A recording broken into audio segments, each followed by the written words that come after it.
Leonardo da Vinci was not paid by Renaissance kings because he was just an artist, because he could paint. In fact, that was the last thing he was really paying for most of the time. What Leonardo was really built for, or I mean paid for, was his architectural vision, design, and his polymath advisory. See, the thing is, Leonardo had an insatiable hunger to know. Personally, I like to call this the glutton for knowledge. I like to consider myself one of them. There's certain people who just have to understand reality. And when those people acquire mastery across domains, and they have breadth, but not only breadth, but they have true depth across a lot of domains, but also in specific ones. And they don't just have knowledge, but they also have craft mastery, not just expertise, but skill. There's a different kind of value that creates. And when that expertise and skill comes with a unique synthesis, a unique stack of experiences of domains, something interesting happens. A unique 1 of 0 field of possibility is created. Not just intellectual or creative possibility, but like actual reality changing possibility. And the thing is, Leonardo brought this to many Renaissance kings. I actually have like a full 2-hour podcast on this. I'm not going to talk too much about that, but you can check that out here on the channel. You can check that out on the Substack. It's called The Digital Renaissance Requires What Renaissance Kings Knew 500 Years Ago. So if you want to get some Renaissance Kings 500-year-old wisdom, what's happened to that? But the core premise is that Leonardo stabilized the field. He allowed differentiation and possibility to even be possible, where a lot of Renaissance kings struggled. The thing is, as a king, as a leader, you understand this. You understand the struggle as a lever, as someone who leads and holds a lot of power and a lot of influence in reality. You're not someone who, whose will can become reality. You're someone whose will does become reality. And so you have to be very careful with how you move, because your nervous system doesn't stay externalized. Doesn't stay internalized. It becomes infrastructure. Your nervous system doesn't stay private. You don't have that luxury. And so the thing is, you already understand the concept of delegation in terms of cognitive load, in terms of energetic capacity. What I'm telling you is that the polymath advisor is a non-negotiable delegation tool when it comes to holding multiplicity under pressure. When you start getting to the point where your single human nervous system can no longer hold the weight that the human and mission composite requires to carry. Here's the thing. Every human mission composite has a certain capacity. Right? Like, humans aren't just like humans. There's like a human and there's a mission. Like you and your purpose are like attached. The thing is, as your mission expands, your capacity for your mission to hold expands. You also expand along with it. The problem is, you're only a finite nervous system. That's why you often need people to help you. You need leverage, right? Because this is what the skill of leverage is, right? It's the skill of maneuvering finite resources for greater amount of change, right? Greater amount of return.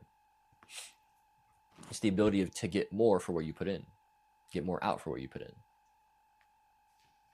And we have to play this game of leverage because we only have so much capacity. We only have so much to give. But there's so much that we desire, right? Leverage is required because we have infinite desire, but finite capacity, finite skill. And so there's always like that core mismatch. And so we need greater and greater leverage so we can enact our greater and greater desire. And this isn't an egoic thing. It doesn't have to be. It can be. But this isn't lack in the sense of you are so incomplete inside, you need something outside of you to complete you. In fact, it's actually the exact opposite. Lack is not inside I'm incomplete, outside I need something to complete me. No. Lack is inside, I am so infinite in my nature, but I'm being pressed and constrained against the bounds of finitude. And all I can do is expand my capacity to express my interior infinity inside this finite expression. All I can do is hold more. All I can do is transform my ability to hold more. The thing is, all of us get to the point where like we struggle with holding things ourselves. And we need other people, right? Like, I'm not gonna act like I'm immune to this. Yeah, I'm a polymath, but I can only hold so much range myself, right? There are tons of things I don't give a fuck about, right? I need partners myself. I need people who are going to help me build my mission myself. I got tons of shit I'm trying to build that I have no clue how I would ever attempt to do it if I thought I was going to do it all myself. But I'm not, because I'm not a fool. I need other people. I do. I need levers like you, right? Because I got a lot of shit that I'm trying to build. I got a library I'm trying to build, academia, or not, I'm going to build these things. It's not like I want to build these things. It's just I'm on a 30-year timeline, and I'm just putting in the reps to get there. You know what I mean? I'm just letting the leverage compound. Yeah, I got 30 years to play this game, right? You know what I mean? I'm cool. I'm in no rush, baby. You know what I'm saying? I got a business to build. I got a mystical church to build. I got a library to build with a classical academy attached to it. My mission is very big. I need a lot of people for that, because these two shoulders are too fucking small for all that weight. Straight up. This is how it is. I have that humility to say that, and you should too. Because you cannot carry the infinite weight that your mission demands. And you were never supposed to. You were supposed to carry the finite weight that your mission required. Because there is a price to pay. Don't get it twisted. That's the weight you feel. It's the price. No, that's supposed to be there. The weight that you're collapsing under is the weight that you took on that you were never supposed to, and that your mind believes that it has to. No, you don't. Because that was always the infinite style. And that gets dispersed evenly if you allow it to. And then that's actually how it works, like mechanically. Your mind just believes something else, and so it's creating an experience. But if you're like, wait, hold up. First of all, I don't even breathe myself. I don't even keep my heart pumping myself. I don't actually like involve myself with the internet or keep hospitals running or like public transport. Like there are so many things in the world that you have nothing to do with that are so required for your daily living. Reality is literally relationship. Reality is all interconnected, all of it. And so let's even believe that you are like this like separate self who has like individual isolated will that is like outside of the entire collective. It's just foolishness, if I'm going to be real. Now you have your own will, and you have your ability to choose. You have your ability to inflict and to transform reality from that place. Just don't think you're separate from the entire thing.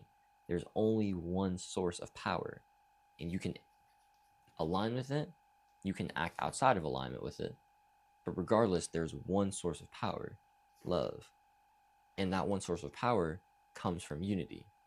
Now you can manipulate unity, and you can be in this like win-loss game, or you can be in the win-win game of unity, right? Now the thing is, when it comes to the polarized universe, the win-loss game is very real, because we're dealing with infinite desire and finite capacity. And so shit's always going to go bad. Or not always going to go bad. But there's always going to feel like someone's losing at times. Or not always, but there can. And we have to be able to hold both of those perspectives, where from the absolute perspective, there's really only win-wins. But from the relative perspective of the polarized universe, there are win-losses. And we have to pay the cost of that. And that is real, and that is painful, and it's heavy. And I'm not going to take that away from you. You know, if you're a lever, a lot of people have told you that like you have like a psychological problem, or that you might have like a willpower problem, or like a strategy problem, or whatever your therapist or your coach or your other advisors have told you. The thing is, they're wrong because they're not ontologists. They don't actually understand the principles of reality to point far enough upstream and be like, this is the real problem. I can, and because I see all the other things downstream, I see why they're going wrong. You are placed improperly. You've been trying to generate electricity that isn't yours to generate. You're not the generator of electricity. You're the jumper cables that route it. Jumper cables don't generate. They channel. You feel what I'm saying? The thing is, there are so many things that are required for the human mission composite that your mind simply doesn't have the time to know, because you already have so many things to do. But a polymath advisor, especially Jaden, because man, things that I know and the domains that I touch, I could start flexing right now, but I'm not going to. Just go in the description and read the Diamond Rolodex. Honestly, I've been awake for too long, and I just recorded a 30-minute video, and I barely even feel like talking. I didn't even really want to make this video. I just needed more reps, because there's only one way to get where I want to go, and it's volume. It's just leverage. It's just doing the work. You know what I mean? And I just need the reps, so I'm just here doing them. You feel what I'm saying? The thing is, reality is lawful when it comes to knowledge, when it comes to knowing. And when it comes to differentiation under pressure, which is how coherence can actually arise, when it comes to allowing insight to arise from that place, when allows clarity and like actual like decision making to arise, the thing is, it's very difficult to do that alone when your nervous system feels like it has to carry all the weight in reality. And when you can't oscillate internally, when you can't hold different perspectives internally, when you can't hold opposite perspectives internally, you can't make decisions. Like, I mean, why do you go to a salesman? Like, if you already knew exactly that you wanted to buy, you wouldn't need a salesman to help you make a decision. It's the same concept here. It's just not a sale. It's just a different decision that's not involved. I mean, it might be involved with money, but whatever. You know what I mean? It's just about alignment regardless. That's the wisdom physics. It's the same exact mechanic, right? Like sales is advisory, right? All of this is like midwife decision making, right? Like decision making midwife. Midwifery. Decision making midwifery. That's what it is. I have a Substack article on that as well. You can read that. It's pretty good. That's what it is. And when you externalize someone else to hold the opposite perspective and help you understand it and then give it to you, it allows you to not have to hold it all yourself. And when nervous systems come together, when fields come together, there's more energy that is allowed. The thing is, energy is what's required to be able to transform, right? You got to take energy and put it together to transform it into something new, right? Like you got to oscillate energy in order to transform it into something new. And so if energy is stuck because you're collapsed into one perspective internally and you're struggling with oscillating internally, what do? You externalize the like opposing perspective. You externalize the oscillation. The polymath advisor, the salesman, the advisor, whatever, the therapist, the coach, whoever you're externalizing to, right? Like this is what externalizing is.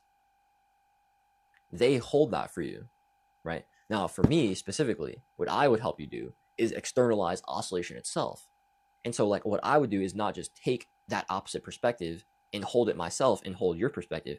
I would also then create the space where you can now actually hold it, because now I've allowed the openness of the space to allow your own clarity to arise. Because you have given me your internal perspective, I can take it, I can hold it, right? Now you're not holding it alone, right? You've given me to share some of the weight with you. So now we're sharing that together. And then I can now hold the opposite perspective. And the thing is, I'm not attached to these things because I'm not you, right? And so I can actually look at these things more detached than you can. And so I'm going to observe these things. I'm going to see what you get from the inside, but I'm also going to observe you from the outside. And I'm going to have both of those perspectives, and I'm going to take them, and I'm going to give you both of those perspectives. I'm going to help you understand both of those perspectives. And now we're both understanding both of these. We're both oscillating. And this is how real transformation occurs. When that field is created, two things happen. Either the insight comes and the clarity is obvious, or the tension to make a decision now completely fizzles out, and you surrender to the fact that the decision is going to come when reality gives it to you.